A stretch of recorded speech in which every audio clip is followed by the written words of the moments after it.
was doing it to protect the country. But Martin Renew now wonders if his country's government is protecting him. Even considered not coming to sit down and talk to you about it. It being cancer, prostate cancer. Cancer he believes he got from working at the Savannah River plant, as SRS was known back then. The radiation dangerous. Contamination more dangerous. He says he was exposed to both for more than 3 decades, and the government doesn't deny that he was. The Department of Labor isn't denying his cancer either. Instead, it's denying there's a link between the two. Once you have prostate cancer, You're gonna lose your sex life. it creates a problem for you and your wife. I mean, we weren't that old. June Renew says she was certain her husband would be approved the first time he applied for benefits under the Energy Employees Occupational Illness Compensation Act. President Clinton signed it into law back in 2000. It allows nuclear workers who became sick as a result of radiation exposure on the job up to $400,000.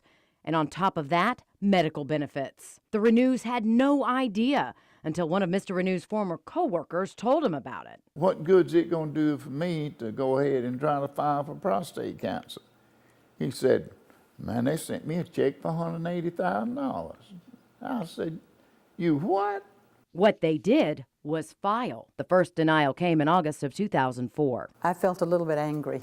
November 2004, denied again. And I was denied in 2006. Not once, but twice. It just hurt me when they wouldn't give him what I thought he deserved. Then in 2007, the Renews had renewed hope because of this letter. The Department of Labor admitted to leaving a type of plutonium at SRS off the list when calculating exposure. He was already so close. According to the law, he didn't have to prove his cancer was caused by radiation. He only had to prove a 50% chance that it was caused by radiation. Before, his numbers had been around 36%. Surely, he thought, this would push him over the 50% line. March 2009, he gets a letter. 37.01% denied. Again. I mean, you think, okay, he's got this much wrong with him. They said they would take care of it. What's the holdup? What's the deal? I don't know.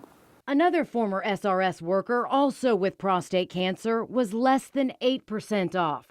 He was too afraid to go on camera, but wanted to show us he too had been denied multiple times. So many cases of cancer popped up at SRS. It's been given special status to make it quicker and easier for workers to get benefits. Anyone who worked there at least 250 days between 1953 and 1972 just needs to show they've been diagnosed with one of 22 listed cancers. The government doesn't calculate and require a set percentage like it did for Mr. Renew. Payment is automatic. Prostate cancer isn't on that list. That's because cancer experts say there's not a documented link between prostate cancer and radiation. Apparently, there is one between prostate cancer and Agent Orange. Vietnam vets exposed to it got a check from the government. 9/11 first responders with prostate cancer are eligible for compensation too. That exposure is pretty well documented. Documentation of exposure at SRS, to say that's flawed is an understatement. First, applicants have to rely on the Department of Energy to provide proof of exposure,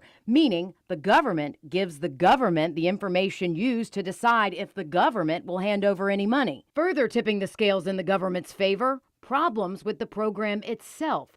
A report to Congress from March of this year points out those evaluating claims did not always run accurate searches. There's a database linking toxins to diseases. A decade ago, it listed 300. Now, it's more than 3,000. And get this, investigators found those examining claims are not always required to document that they checked if that list had been updated before approving or denying a claim. When I worked out there, I could not tell my family nothing. Which leads to another problem, the secrecy of SRS. Mr. Renew says exposing everything he was exposed to is a risk to national security. When he made a promise not to tell, He did not tell. He still, to this day, won't tell me anything. I mean, he keeps his word. That's one thing I admire about him. After Effects is still there with me. Probably have it with me until I die.